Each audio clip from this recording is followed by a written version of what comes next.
സംഖ്യ 4-ാം അധ്യായം. കർത്താവ് മോശയോടും അഹറോനോടും ഇപ്രകാരം വചിച്ചു: ലേവ്യരുടെ ഇടയിൽ നിന്ന് കൊഹാത്യരുടെ അംഗസംഖ്യ അവരുടെ കുടുംബങ്ങളനുസരിച്ച് അവരുടെ പിതൃഭവനമനുസരിച്ച് നീ നിർണയിക്കുക. സമാഗമ കൂടാരത്തിൽ ശുശ്രൂഷ ചെയ്യാൻ സജ്ജരായി വരുന്ന 30 വയസ്സ് മുതൽ മേൽപോട്ട് 50 വയസ്സ് വരെ പ്രായമുള്ള എല്ലാവരുടെയും തന്നെ. അതിവിശുദ്ധ സ്ഥലമായ സമാഗമ കൂടാരത്തിൽ കൊഹാത്യരുടെ ശുശ്രൂഷ ഇതാണ്. പാളയം നീങ്ങേണ്ടപ്പോൾ അഹ്റോനും പുത്രന്മാരും ചെന്ന് തിരശീല വിരിയിറക്കി അതുകൊണ്ട് സാക്ഷ്യപേടകം പൊതിയും. അവർ അതിന്മേൽ നീലക്കരടിത്തോലിൻ്റെ ആവരണമിടും. അതിനും മീതെ കടും നീലത്തുണി വിരിക്കും. അതിൻ്റെ തണ്ടുകൾ ഉറപ്പിക്കും. സാന്നിധ്യത്തിൻ്റെ മേശയിൽ അവർ നീലത്തുണി വിരിക്കും. അതിന്മേൽ താലങ്ങളും തട്ടങ്ങളും കലശങ്ങളും പാനീയ ബലിക്കുള്ള ചഷകങ്ങളും വയ്ക്കും. സദാ വേണ്ട അപ്പവും അതിന്മേൽ ഉണ്ടായിരിക്കും. അവയുടെ മേൽ അവർ കടും ചുമപ്പ് തുണി വിരിക്കും. അതിനെ നീലക്കരടിത്തോലിൻ്റെ വിരി കൊണ്ട് പൊതിയും. അതിൻ്റെ തണ്ടുകൾ ഉറപ്പിക്കും. ദീപത്തിനുള്ള വിളക്കുകാൽ, അതിൻ്റെ തിരിനാളങ്ങൾ, കത്രികകൾ, തട്ടങ്ങൾ എന്നിവയും അതിൽ എണ്ണ പകരാൻ ഉപയോഗിക്കുന്ന എല്ലാ പാത്രങ്ങളും അവർ നീലത്തുണിയെടുത്ത് പൊതിയും. അതും അതിൻ്റെ സകല ഉപകരണങ്ങളും അവർ നീലക്കരടിത്തോലിൻ്റെ ആവരണത്തിൽ വെച്ച് മരക്കാലിൽ സ്ഥാപിക്കും. സ്വർണ്ണ ബലിപീഠത്തിന്മേൽ അവർ നീലത്തുണി വിരിക്കും. അത് നീലക്കരടിത്തോലിൻ്റെ വിരി കൊണ്ട് പൊതിയും. അതിൻ്റെ തണ്ടുകൾ ഉറപ്പിക്കും. വിശുദ്ധസ്ഥലത്ത് പരികർമ്മത്തിന് ഉപയോഗിക്കുന്ന എല്ലാ ശുശ്രൂഷോപകരണങ്ങളും അവർ എടുത്ത് നീലത്തുണിയിലാക്കി നീലക്കരടിത്തോലിൻ്റെ വിരി കൊണ്ട് പൊതിഞ്ഞ് അവ മരക്കാലിൽ സ്ഥാപിക്കും. ബലിപീഠം നെയ്ച്ചാര വിമുക്തമാക്കി അവർ അതിന്മേൽ ചെമന്ന തുണി വിരിക്കും. അതിന്മേൽ അവർ ശുശ്രൂഷ ചെയ്യാൻ ഉപയോഗിക്കുന്ന അതിൻ്റെ എല്ലാ ഉപകരണങ്ങളും, അതായത് അഗ്നികലശങ്ങൾ, മുൾക്കരണ്ടികൾ, കോരികകൾ, തട്ടങ്ങൾ എന്നീ ബലിപീഠോപകരണങ്ങളെല്ലാം വയ്ക്കും. അതിനു മുകളിൽ അവർ നീലക്കരടിത്തോലിൻ്റെ ആവരണം വിരിച്ച് തണ്ടുകൾ ഉറപ്പിക്കും. അഹ്റോനും അവൻ്റെ പുത്രന്മാരും കൂടി വിശുദ്ധസ്ഥലവും വിശുദ്ധസ്ഥലത്തിൻ്റെ എല്ലാ ഉപകരണങ്ങളും പൊതിയുന്നത് പൂർത്തിയാക്കി പാളയം നീങ്ങാറാകുമ്പോഴാണ് അവ വഹിക്കാനായി കൊഹാത്യർ വരേണ്ടത്. എന്നാൽ അവർ വിശുദ്ധ വസ്തുക്കളെ സ്പർശിച്ച് മൃതിപ്പെടാനിടയാകരുത്. ഇവയാണ് കൊഹാത്യരുടെ സമാഗമ കൂടാര ചുമട്: വിളക്കെണ്ണ, സുഗന്ധവസ്തുക്കളുടെ ധൂപം, നിരന്തര ധാന്യയാഗം, അഭിഷേക തൈലം എന്നിവയുടെ ചുമതലയാണ് പുരോഹിതനായ അഹ്റോൻ്റെ മകൻ എലയാസറിൻ്റേത്. അതായത് ആലയം മുഴുവൻ്റെയും അതിൽ വിശുദ്ധസ്ഥലത്തുള്ള എല്ലാറ്റിൻ്റെയും അതിൻ്റെ ഉപകരണങ്ങളുടെയും ചുമതല. കർത്താവ് മോശയോടും അഹ്റോനോടും ഇപ്രകാരം വചിച്ചു: ലേവായരുടെ ഇടയിൽ നിന്ന് കൊഹാത്തു കുടുംബങ്ങളുടെ ഗോത്രം നിങ്ങൾ വിച്ഛേദിക്കരുത്. എന്നാൽ അതിൻ്റെ അതിവിശുദ്ധ വസ്തുക്കളെ സമീപിക്കുമ്പോൾ അവർ മരിക്കാതെ ജീവിച്ചിരിക്കേണ്ടതിന് നിങ്ങൾ അവരോട് ഇത് ചെയ്യുവിൻ. അഹ്റോനും പുത്രന്മാരും ചെന്ന് അവരെ ഓരോരുത്തനെയും അവനവൻ്റെ ജോലിക്കും ചുമതലയ്ക്കുമായി നിയോഗിക്കുവിൻ. എന്നാൽ അവർ വിശുദ്ധസ്ഥലം ക്ഷണനേരം പോലും വീക്ഷിക്കാനായി ചെല്ലരുത്, അവർ മരിക്കും. കർത്താവ് മോശയോട് ഇപ്രകാരം വചിച്ചു: ഗർഷോന്യരുടെ അംഗസംഖ്യ അവരുടെ പിതൃഭവനമനുസരിച്ചും കുടുംബങ്ങളനുസരിച്ചും നീ നിർണയിക്കുക. 30 വയസ്സ് മുതൽ മേൽപോട്ട് 50 വയസ്സ് വരെ പ്രായമുള്ളവരെ, അതായത് സമാഗമ കൂടാരത്തിൽ ശുശ്രൂഷ നിർവഹിക്കാൻ സേവനസജ്ജരായി വരുന്നവരെയെല്ലാം നീ എണ്ണണം. ചുമടിനായും ശുശ്രൂഷിക്കാനായും ഗർഷോന്യ കുടുംബങ്ങൾക്കുള്ള ജോലി ഇതാണ്.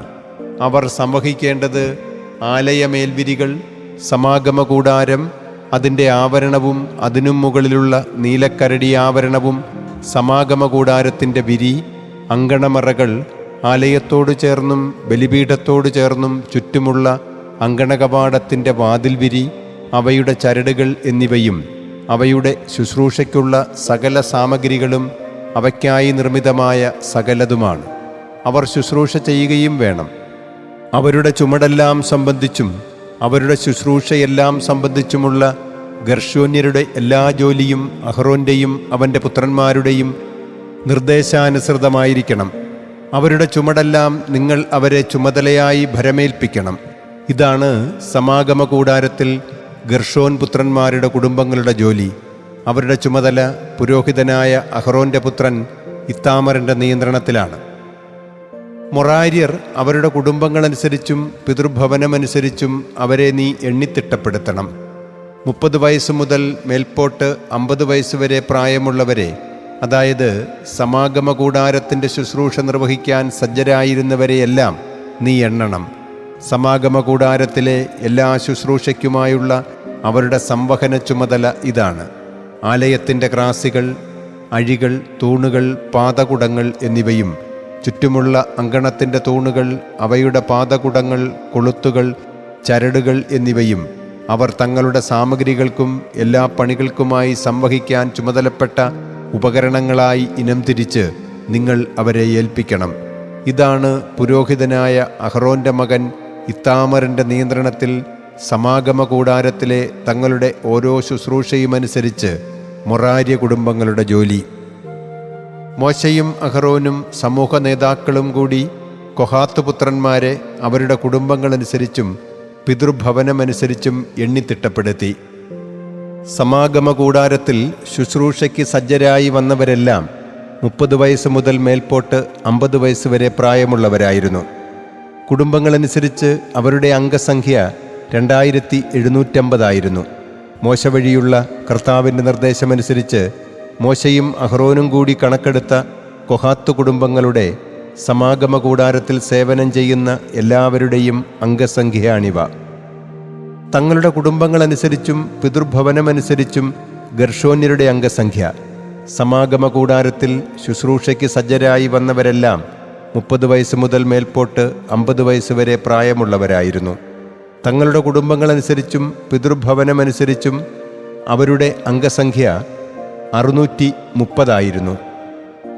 കർത്താവിൻ്റെ നിർദ്ദേശമനുസരിച്ച് മോശയും അഹ്റോനും കൂടി കണക്കെടുത്ത ഗർഷോന്യ കുടുംബങ്ങളുടെ സമാഗമകൂടാരത്തിൽ സേവനം ചെയ്യുന്ന എല്ലാവരുടെയും അംഗസംഖ്യയാണിവ. തങ്ങളുടെ കുടുംബങ്ങളനുസരിച്ചും പിതൃഭവനമനുസരിച്ചും മെറാരി കുടുംബങ്ങളുടെ അംഗസംഖ്യ.